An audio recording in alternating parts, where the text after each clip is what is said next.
कृष्ण गोविंद हरे मुरारी। श्री कृष्ण गोविंद हरे मुरारे। कृष्ण गोविंद हरे मुरारी। श्री कृष्ण गोविंद हरे मुरारे। नारायण वासुदेवा। हे नाथ नारायण वासुदेवा। नाथ नारायण वासुदेवा। हे नाथ नारायण वासुदेवा। गोविंद हरे मुरारी। श्री कृष्ण गोविंद हरे मुरारे। कृष्ण गोविंद हरे मुरारी। श्री कृष्ण गोविंद हरे मुरारे। नाथ नारायण वासुदेवा। हे नाथ नारायण वासुदेवा। नाथ नारायण वासुदेवा। हे नाथ नारायण वासुदेवा। कृष्णचंद्र भगवान की जय। भागवत महापुराण की जय। गंगा मैया की जय। हनुमान जी महाराज की। जय। हमारे शास्त्र कहते हैं तन पवित्र सेवा करे, तन पवित्र कर दान। मन पवित्र हरि भजन सो होय त्रिविध कल्याण।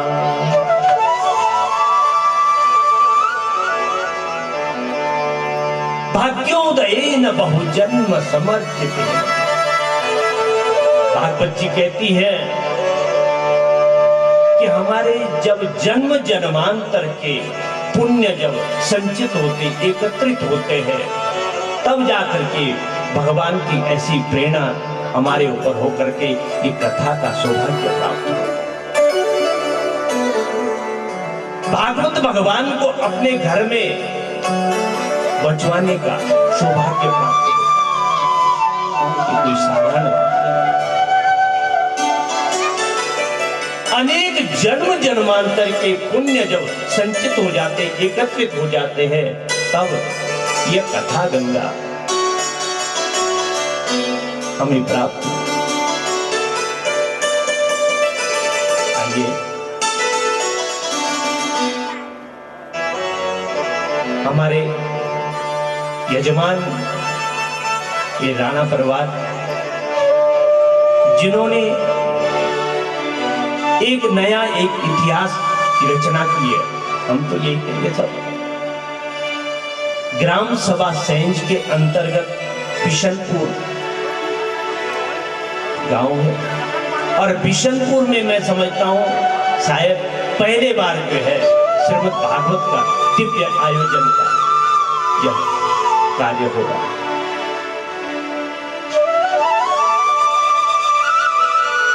हमारे इस श्रीमद् भागवत के जो इस यज्ञ के जो यजमान है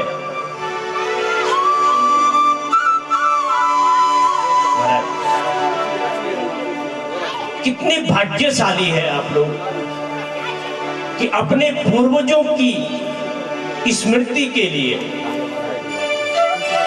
अपने पूर्वजों के उद्धार के लिए ऐसा यज्ञ का आयोजन किया है।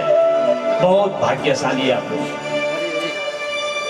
और भागवत शास्त्र कहता है, भागवत जी कह रही है कि आप लोग जब यह यज्ञ का आयोजन किया और यज्ञ में बैठ करके इस कथा पांडाल में बैठ करके हम लोग जब कथा सुन रहे हैं, इस कथा सुन करके हमारे देवता, जितने भी स्वर्ग में देवता है, सारे जाकर के पितृलोक में बैठ करके सारे पितरों को आशीर्वाद दे रहे हैं, पितरों को प्रदान करे, धन्यवाद कर रहे हैं पितरों को कि हे पितृ देवताओं,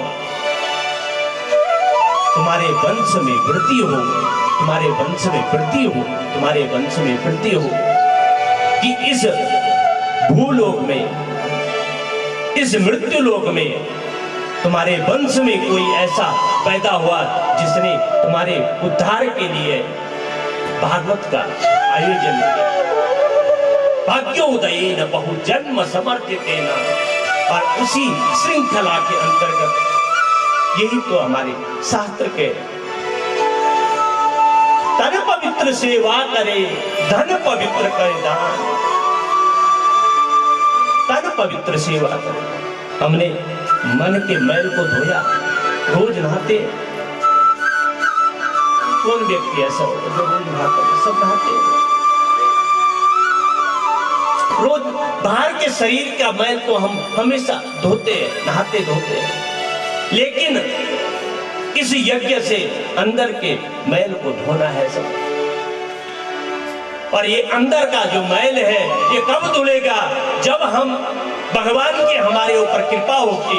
भगवान की कृपा कब होगी? कि भगवान की कृपा होगी, भागवत शास्त्र कह रहा है, भागवत जी की कथा कह रही है कि जब जाकर के हम भागवत के सानिध्य में बैठ करके, भागवत के प्रांगण में, कथा के प्रांगण में बैठ करके भागवत सामने हो और व्यास जी के मुखारविंद से हम भगवान के 18,000 श्लोकों को सुने, ज्ञान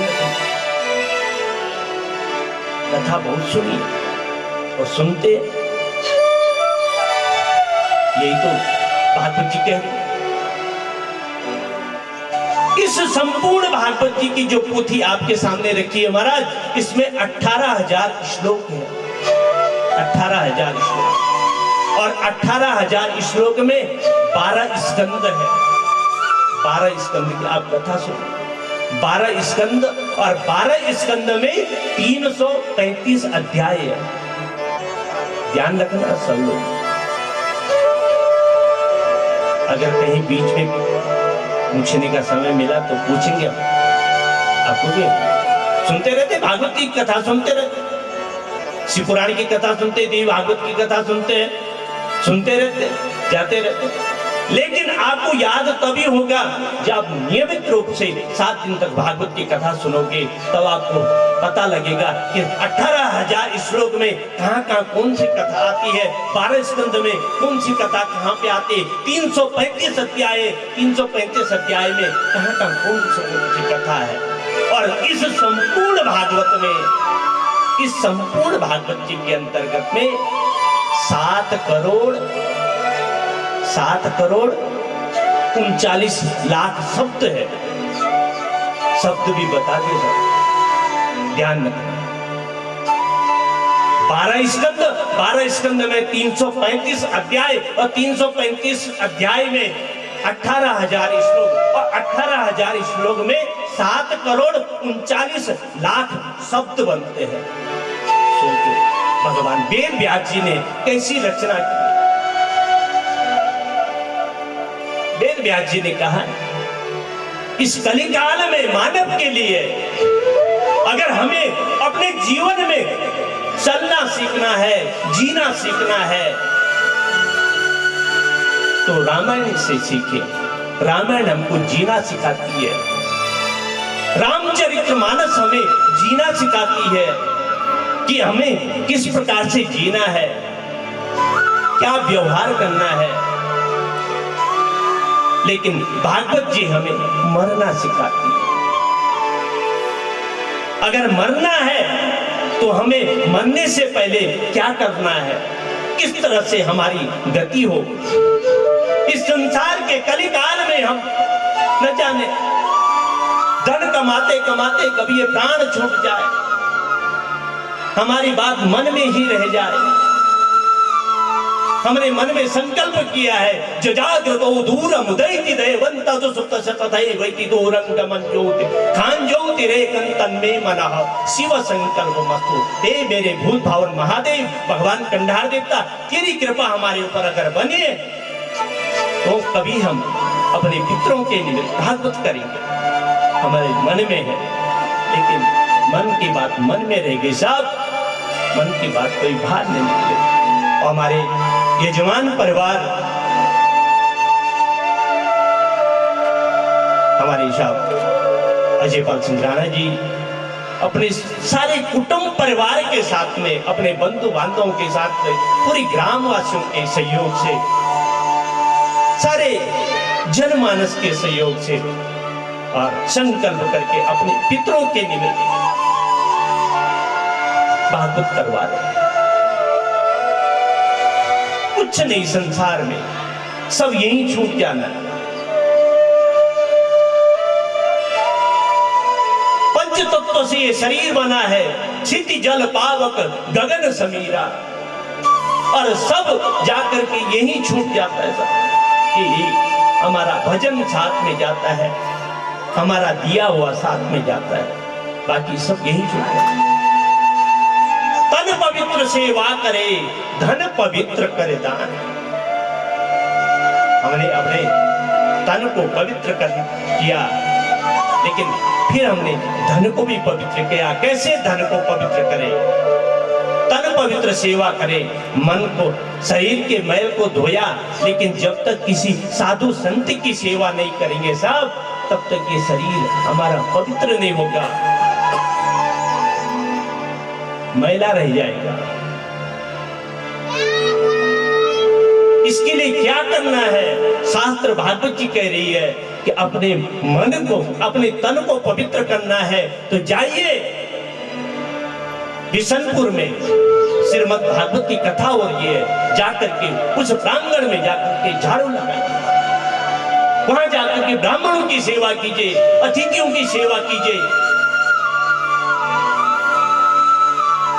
जो यज्ञ रखा गया है, यज्ञ हो रहा है, उस यज्ञ में जाकर के सेवा कीजिए, जो सेवा आपको मिले उस सेवा को कीजिए, तब आपका तन पवित्र होगा। धन पवित्र कर दान। अपने धन को पवित्र करना चाहते हैं तो महाराज अपने पास से अपना दशांश अवश्य दान कीजिए। हमने 10 रुपया कमाया, ध्यान रखें 10 रुपया अगर हमने कमाया तो 10 रुपया में से 1 रुपया लेकर के दान कर दीजिए, आपका धन पवित्र हो जाएगा। कहीं आपको कर नहीं देना पड़ेगा, आप कहीं भी दान कीजिए, जहां आपके मन में आए वहां दान कीजिए, जबरदस्ती नहीं है कोई, कहां दान करना, जहां आपके मन में आता है दान कीजिए। धन पवित्र कर दान, मन पवित्र हरि भजन सो।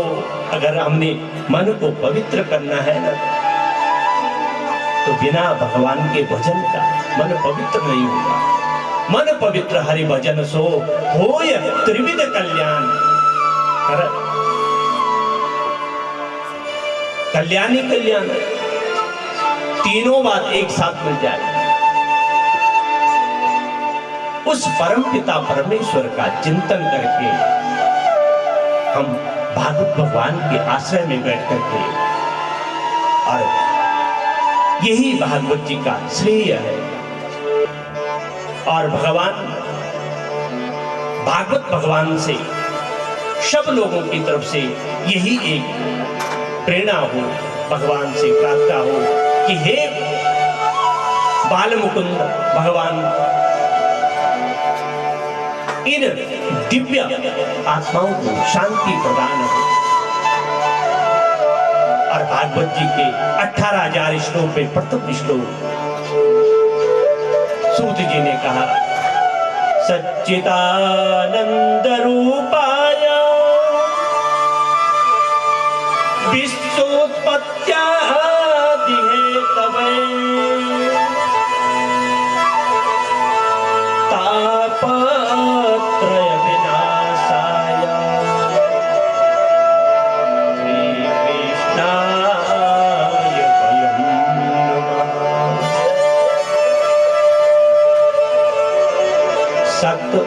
चित्त आनंद, वह परमात्मा का जो स्वरूप है। सत्य कहते हैं, सत्यम परम धीमहि, वो तब भी सत्य था, अब भी सत्य है और आगे भी सत्य। सत्यम परम धीमहि, सत्य। और चित्त कहते हैं साहब प्रकाश को, चित्त कहते हैं प्रकाश को। हम लोग पूजा करते हैं ना, पहले दीपक जलाते हैं, कमरे में प्रवेश करते हैं, पहले बल्ब उजाला करते हैं, अंधकार से जो प्रकाश की ओर प्रवेश करवाता है वो चित्त। चिदानंद संदोह मोहा पहाड़ी प्रसीद प्रसीद प्रभु मनमता, वो परम पिता परमेश्वर। सत्य चित्त और आनंद, सच्चिदानंद रूपाय विश्वोत्पत्त्यादि हेतवे, वो विश्व की उत्पत्ति का जो कारण है, हेतु है।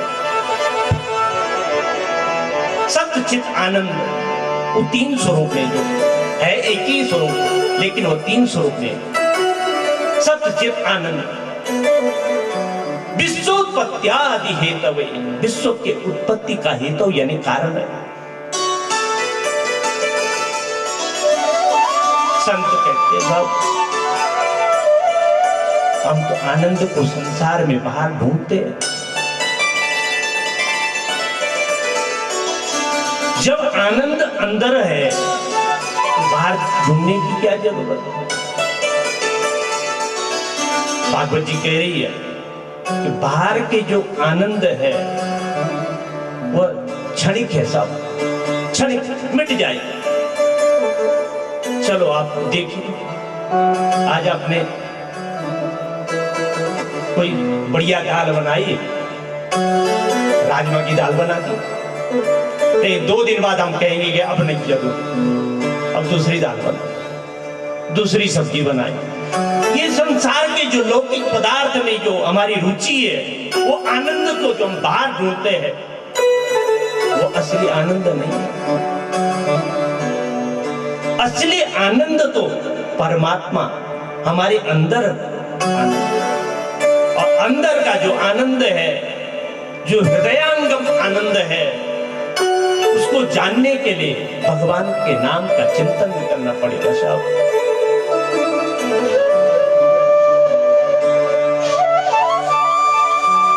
जिस प्रकार से समझ लो, दूध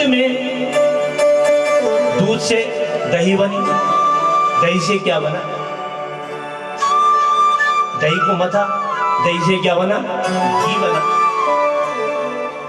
घी बना ना, दूध से दही, दही से घी, ठीक है, सच्चित आनंद। लेकिन यही दूध अगर हम पराये ले लें, कि हमने अखंड दीपक प्रज्वलित किया है और अखंड दीपक में घी खत्म हो गया, घी पूरा हो गया, और किसी ने कह दिया साहब घी, इसी दूध से तो घी बनाया, घी में दूध डाल दो, चल जाएगा। अगर उस दूध को दीपक में डालेंगे जलाने के लिए, बुझ जाएगा। हमको वो दूध को जमा करके दही बनानी पड़ेगी, और दही से हमें घी निकालना पड़ेगा, घी से जो है दीपक जलाना पड़ेगा। इसी प्रकार से यह भगवान का जो ये सच्चिदानंद स्वरूप भगवान का सच्चित आनंद है, वो सच्चित आनंद हमारे तीनों तापों को हरण करने वाला है, नष्ट करने वाला। तापत्रय विनाशाय, तीनों ताप को हरने वाला। क्या है 3 ताप बताइए। हमारे जीवन में प्रत्येक जीव के ऊपर 3 ताप का स्थिर हो, सताते हैं ना तीनों, आदि दैविक, आदि भौतिक, आध्यात्मिक। सब पैसा तो बहुत है, लेकिन कोई खाने वाला नहीं। एक व्यक्ति के पास बहुत सारा धन है, लेकिन वो खा नहीं सकता, क्योंकि उसको डॉक्टर ने इतनी बीमारी बताई है कि अगर कुछ खाएगा तो महाराज परेशान हो जाएगा। वो तो मूंग की दाल के अलावा कुछ खा नहीं सकता। और पैसा है तो रोज वो काजू बादाम खा सकता है, लेकिन काजू बादाम पच नहीं सकता।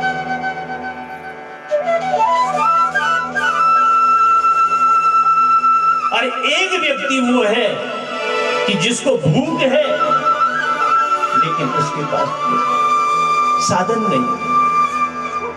भूख है लेकिन साधन नहीं। यही तो परमात्मा की कृपा है। आदि दैविक, आदि भौतिक, आध्यात्मिक तीनों ताप की विवेचना भागवत शास्त्र ने की है, वेद व्यास जी ने कही है, विस्तृत बताई। सच्चिदानंद रूपाय विष्णुपत्यादि हेतवे तापत्रय विनाशाय कृष्णाय भयं।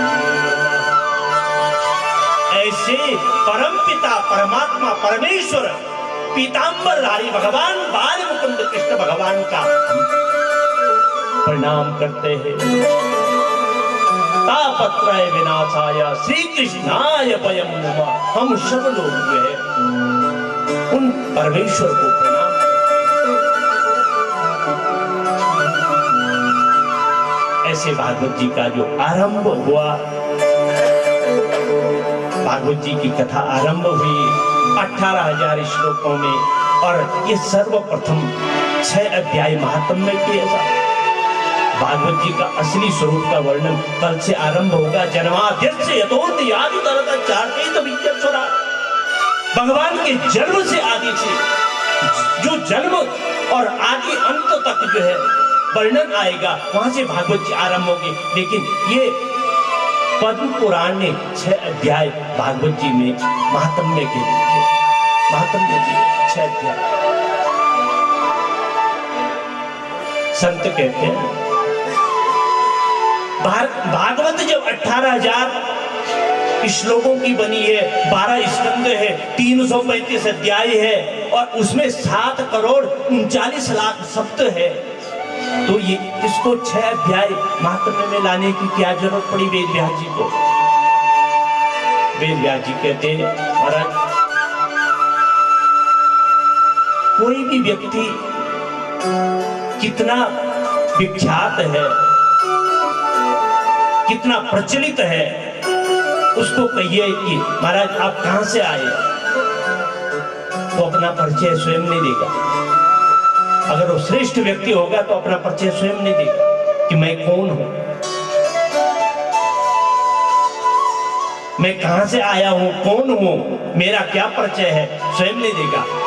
उसका परिचय दूसरा व्यक्ति देगा तो श्रेष्ठता मानी जाएगी।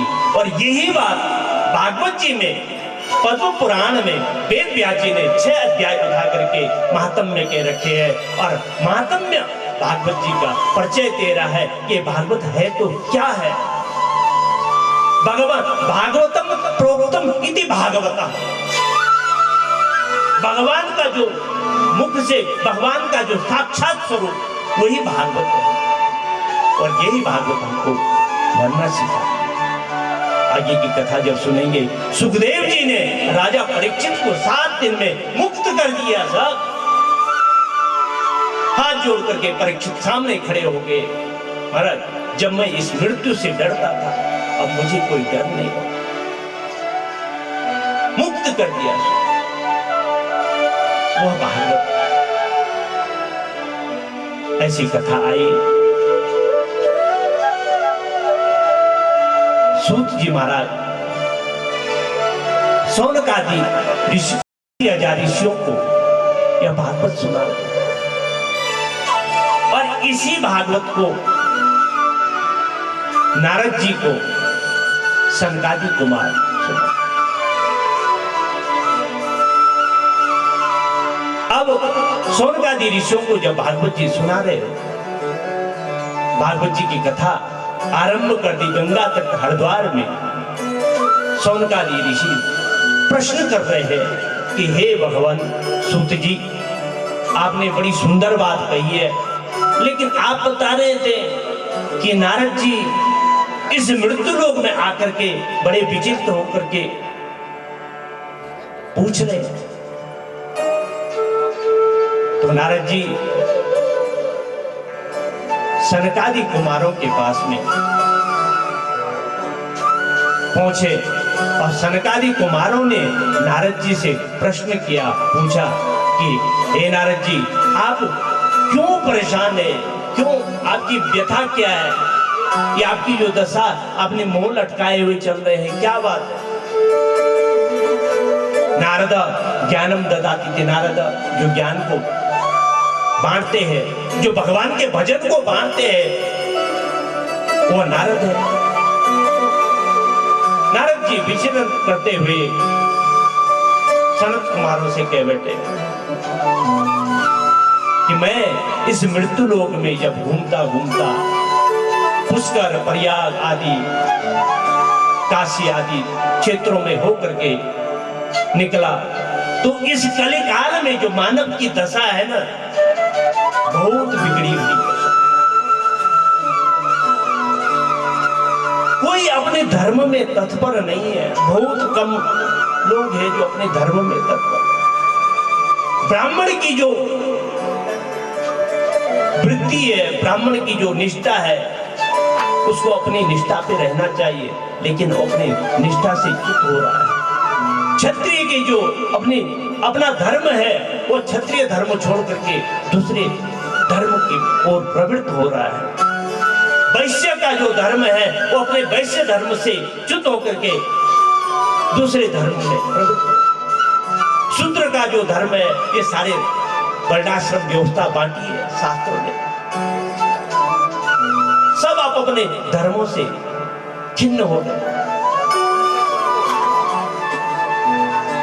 मैं इस प्रकार से घूमता घूमता जब वृंदावन में पहुंचा, नारद जी कह रहे, और वृंदावन में पहुंच करके मैंने देखा तो एक तरुणी,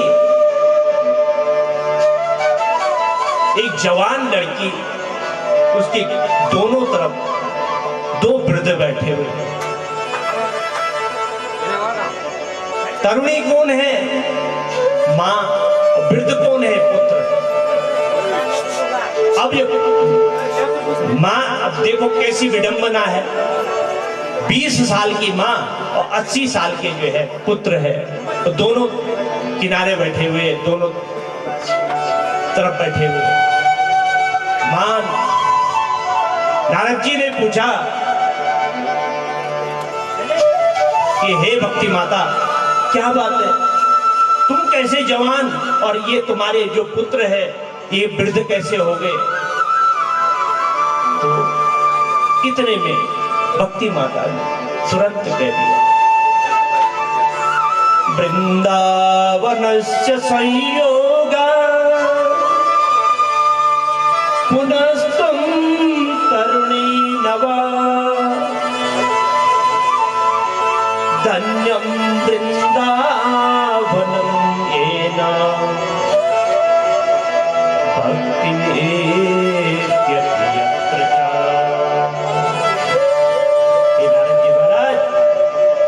पुष्कर, प्रयाग आदि गया आदि क्षेत्रों से भ्रमण करते करते मैं जैसे वृंदावन में पहुंची, और वृंदावन के संयोग से मेरे पुत्र जवान थे और मैं जैसे मां बूढ़ी थी, लेकिन इस वृंदावन में पहुंचते हुए जैसे वृंदावन में मैंने प्रवेश किया, वृंदावन में प्रवेश करते ही मेरे ये दोनों पुत्र जो ज्ञान वैराग्य है ये वृद्ध हो गए और मैं तरुणी हो गई। वृंदावन संयोगात् पुनस्तुम तरुणी नवा, धन्यम वृंदावनम येना भक्ति निर्त्यति। क्योंकि ये वृंदावन में भक्ति निवास करती है, मेरे ज्ञान वैराग्य दोनों को। हे नारद जी, अगर आपके पास कोई उपाय हो तो बताइए, उपाय कीजिए मेरे दोनों पुत्रों को जागृत करने के लिए।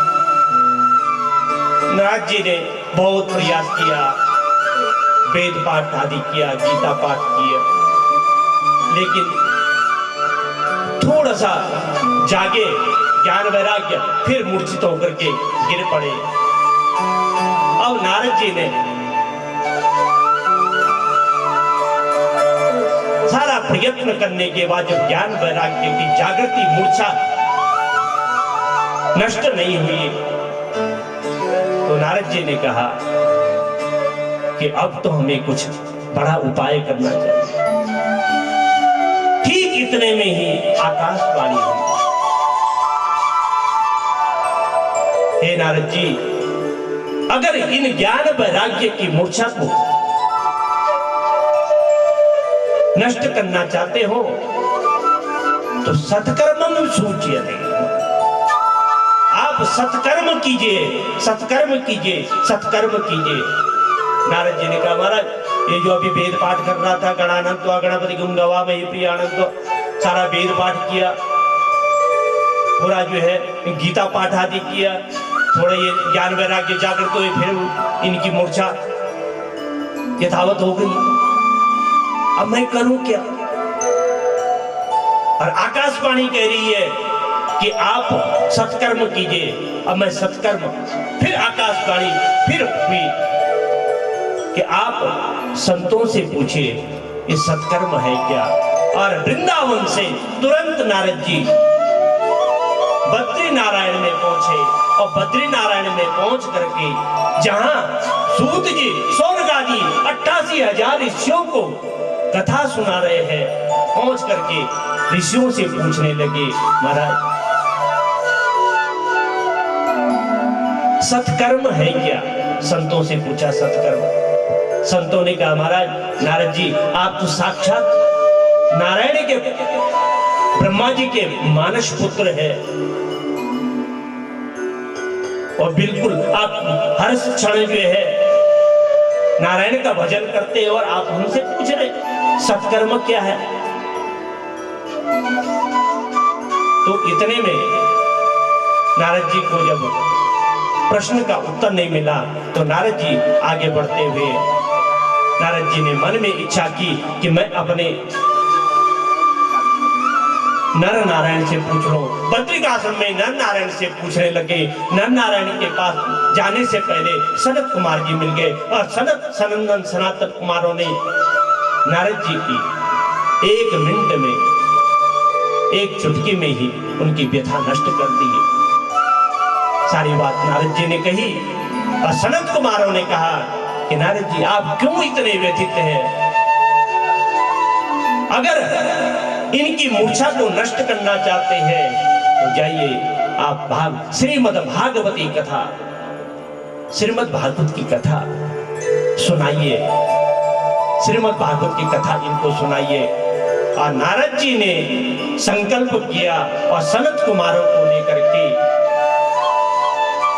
हरिद्वार क्षेत्र में जाकर के भागवत की कथा प्रारंभ हुई, और वहां सनत कुमारों के द्वारा नारद जी श्रोता बने, और ज्ञान वैराग्य माँ भक्ति माता सबने कथा सुनी। सब कथा सुनकर के आनंदित हुए, और आनंदित होकर के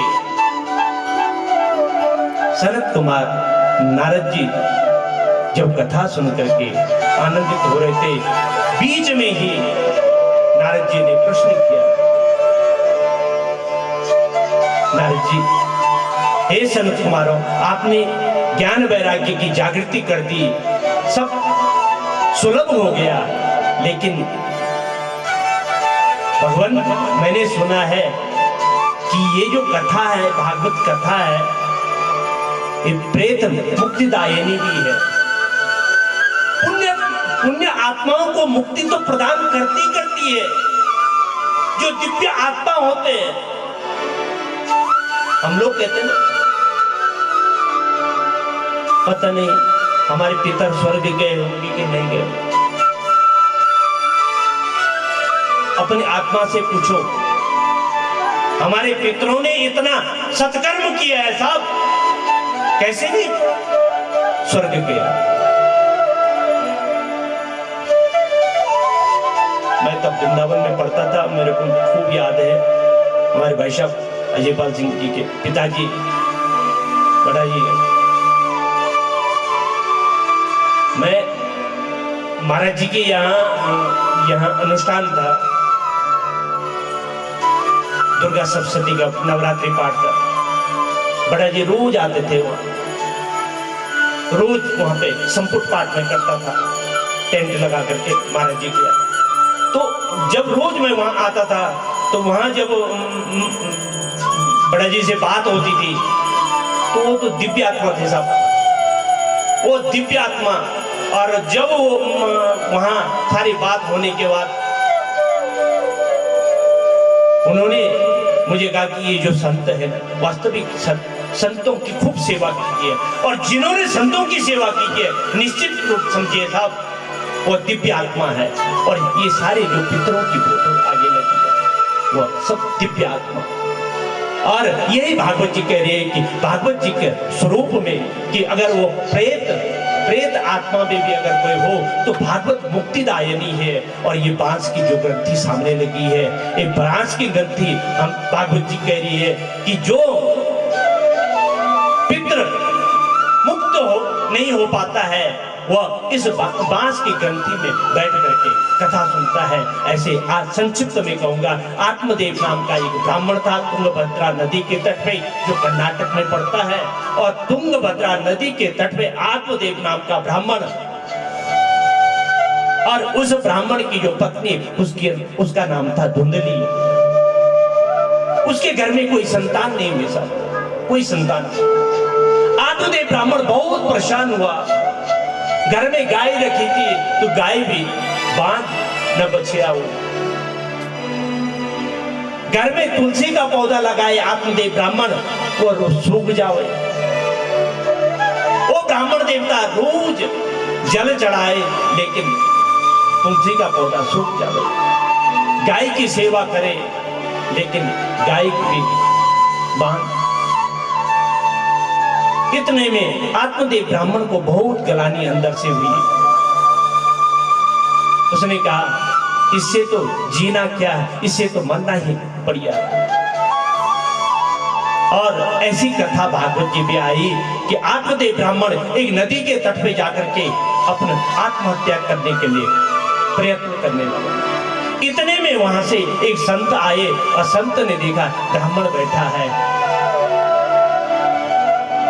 क्या बात है, ब्राह्मण, उस आत्मदेव ब्राह्मण ने संत के पैर पकड़ लिए और संत के जैसे पैर पकड़े और पैर पकड़ करके कहा महाराज मेरे ऊपर कृपा करो, मेरे ऊपर कृपा करो, मेरे ऊपर कृपा करो। क्या बात है, क्यों, क्या बात है? मेरे घर में कोई संतान नहीं, मैं बहुत दुखी हूँ, कोई संतान नहीं है। मेरे घर में एक गाय भी थी, 6 वर्ष हो गए, उस गाय का भी कोई बच्चा नहीं हुआ। महाराज मैं अपने आंगन में रोज तुलसी का पौधा लगाऊं, वो तुलसी का पौधा सूख जावे।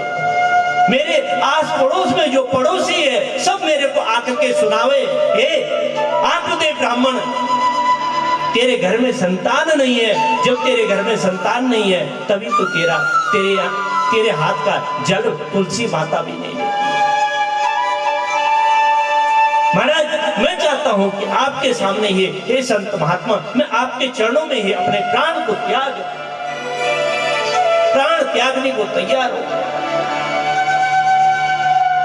ऐसी कथा आई। संत ने कहा अब ब्राह्मण देवता है, कुछ मांग रहा है तो देख तो ले। और संत ने तुरंत प्राणायाम लगाया, देखा, बोला ब्राह्मण देवता सुन ले, तू तो संतान की इच्छा प्रकट कर रहा है, तेरे घर में जा 7 जन्म तक भी कोई संतान की योग नहीं है। 7 जन्म तक तेरे घर में कोई संतान होने वाला। मैंने तेरी मस्तिष्क की रेखा दी।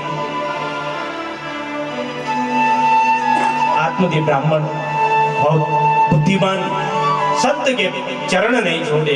बोले महाराज आप तो संत है, और संत की जब कृपा हो जाती है तो मस्तिष्क की रेखा भी मिट जाती है साहब। आपके अंदर वो शक्ति है, आप जो कुछ करें आपने मुझे आशीर्वाद देना है, मेरे घर में संतान हो जाए।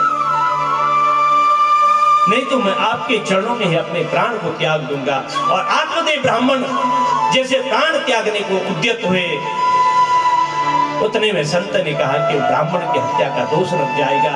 अपनी झोली से उठाया एक फल आत्मदेव ब्राह्मण को दे दिया, जा अपनी पत्नी को ये फल खिला देना, तेरे घर में पुत्र हो जाएगा। और अब तो आत्मदेव ब्राह्मण बहुत खुश होकर के अपने घर को चल दिया और घर में जाकर के अपनी पत्नी को बुलाया, ब्राह्मणी को बोला, सुनती हो, जल्दी बाहर आओ, बाहर आओ। पत्नी तो कितना श्रेष्ठ ब्राह्मण, आत्मदेव ब्राह्मण कितना श्रेष्ठ, लेकिन पत्नी धुंधली, सबके साथ झगड़ा करे, अड़ोस पड़ोस में किसी के साथ भी बना के न रखे। तुरंत पत्नी को बुलाया, बोला ये भगवान ये फल ले और तुरंत खा ले। पत्नी ने कहा ऐसे कोई बात होती, फल खाओ और बच्चा हो जाए? अरे ये सिद्ध बाबा ने मेरे को दिया है, जाकर के तुरंत खा लो। ठीक है मैं खा लूंगा। और अपनी बहन को बुला करके, धुंधली की जो बहन आई और बहन ने कहा कि ए बहन, मेरा भी बच्चा होने वाला है और अपने बच्चे को तेरे को दे दूंगी, और ये फल क्या करें, ये फल गाय को खिला दो। फल बाबा की फल की परीक्षा तो हो जाएगी। और गाय गौशाला में थी और फल को उठा करके गौशाला में गाय को खिला दिया। और ऐसा ब्राह्मण देवता को कह दिया कि महाराज मैंने फल खा लिया। और जैसे समय के अनुसार बच्चा हुआ और बहन का बच्चा अपने पास लेकर के, और उस बालक का जन्म हो गया। कह दिया, ब्राह्मण को कह दिया कि हमारे घर में बालक का जन्म हो गया। और ठीक 6 महीने बाद जो गौशाले में फल गाय को खिलाया था, उसमें गोकर्ण जी का जन्म हो गया और उनका नाम गोकर्ण रखा गया, क्योंकि गौ के समान उसके कान थे, इसीलिए गोकर्ण रखा गया। अब धुंधली ने कहा, मैं माँ धुंधली हूं, मेरे पुत्र का नाम मेरे पे होना चाहिए। आत्मदेव ने कहा कि ठीक है भाई, जैसे तुम कहते हो वैसे ही होगा, और उसका नाम धुंधकारी रखा। और ऐसी कथा भागवत में आई है कि धुंधकारी ने बहुत अत्याचार पापाचार आदि किए। महाराज बहुत पापाचार करने के बाद ब्राह्मण देवता जंगल को निकल गए। जब बेटा घर में कुपुत्र हो तो पिता क्या करे, जंगल में जाकर के आत्महत्या कर ली। माँ ने भी देखा, माँ भी परेशान, रोज चोरी करके आए, शराब पी करके आए, माँ भी परेशान। सामने भी एक कुआं था, माँ ने भी कुएं में छलांग लगा कर अपने शरीर को त्याग कर दिया। गोकर्ण जी महाराज ने देखा भाई इतना दुष्ट है, मैं भी क्या करूं, और गोकर्ण जी महाराज तीर्थ यात्रा को चले गए। ऐसी कथा भागवत में आई कि 5 वैश्याओं के साथ में उसने धन आदि चुरा कर, राजा के धन आदि को चुरा करके, उन वैश्याओं ने कहा अब तो ये पकड़ा जाएगा, हम भी अंदर हो जाएंगे। और उन वैश्याओं ने धुंधकारी को गला दबा करके, जलते हुए अंगारे उसके मुंह में डाल करके, अंगारे डाल करके उसका गला मार दिया और वो प्रेत बन गया। वो प्रेत बन गया। और कुछ समय बाद ऐसी कथा आई कि गोकर्ण जी महाराज तीर्थ यात्रा करते करते अपने घर को जब आए, अपने घर को आकर के अपने घर में जैसे रात को पहुंचे थे गांव वाले, आप अपने घरों में सोए। गोकर्ण महाराज ने कहा कि किसको उठाना, बीच में अपने घर में गए, अपने घर में जो है सो गए। गांव वालों को पता भी नहीं लगा।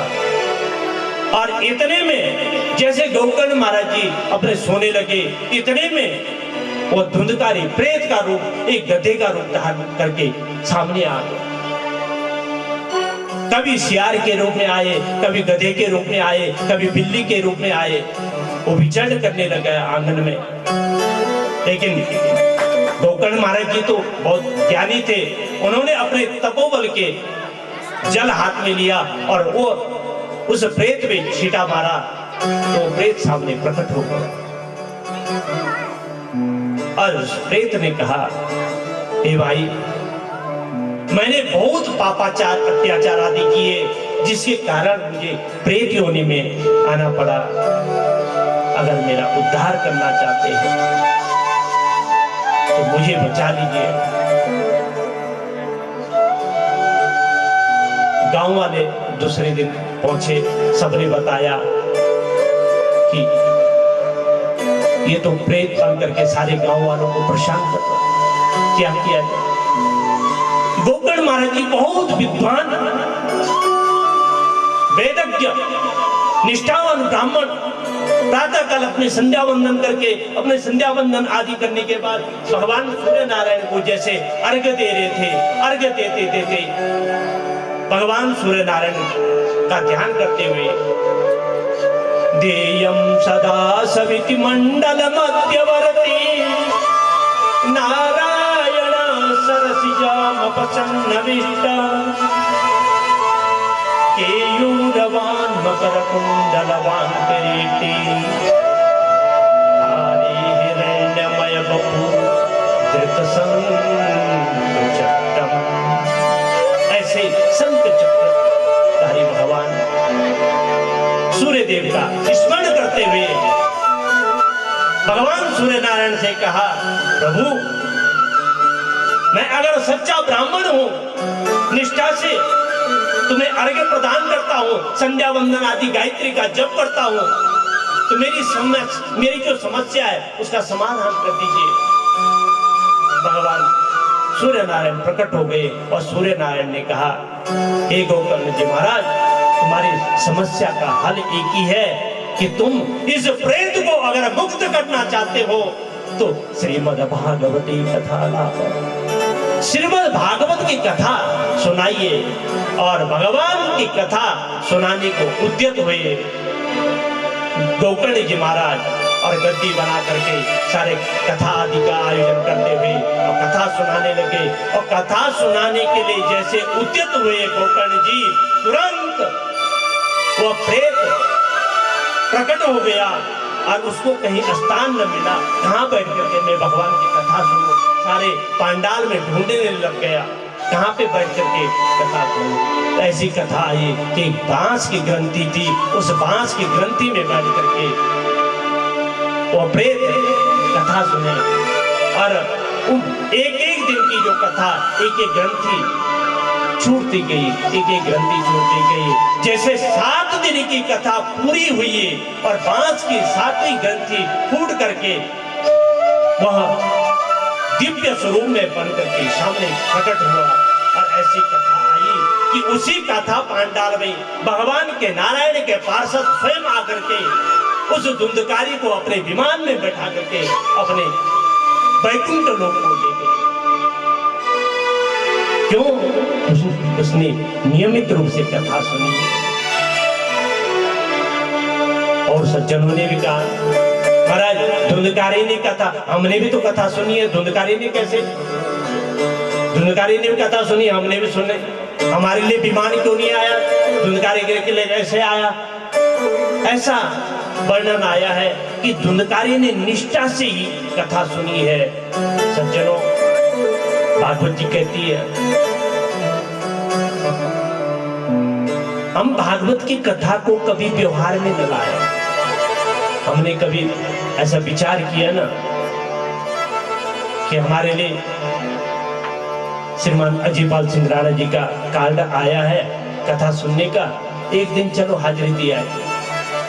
सब ये हाजिरी वाली बात, अपना जीवन सार्थक तब समझे हमने 7 दिन पर्यंत पूर्ण नियमित रूप से अगर कथा सुनी है, तब जाकर के 18,000 श्लोक, 7,39,00,000 शब्द कहीं हमारे भीतर कोई शब्द बन सके।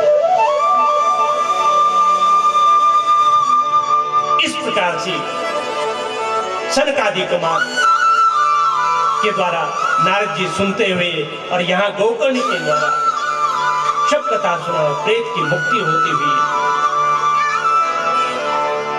नारद प्रहलाद जी की भक्ति से प्रसन्न होते हुए माल को उतार गए। प्रहलाद जी बड़े प्रसन्न हो गए, मंजरी बजाने लगे।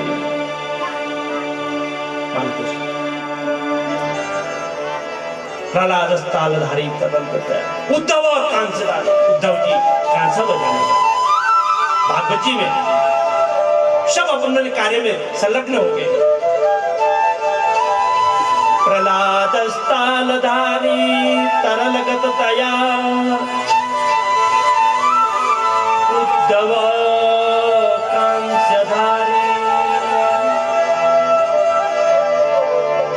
वीणाधारी सुरमपयति राग करता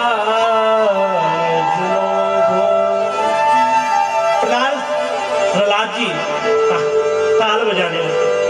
उद्धव कंचधारी वीणाधारी सुरमपति राग करता सब अपने कार्य में संलग्न होकर के नाचने लगे।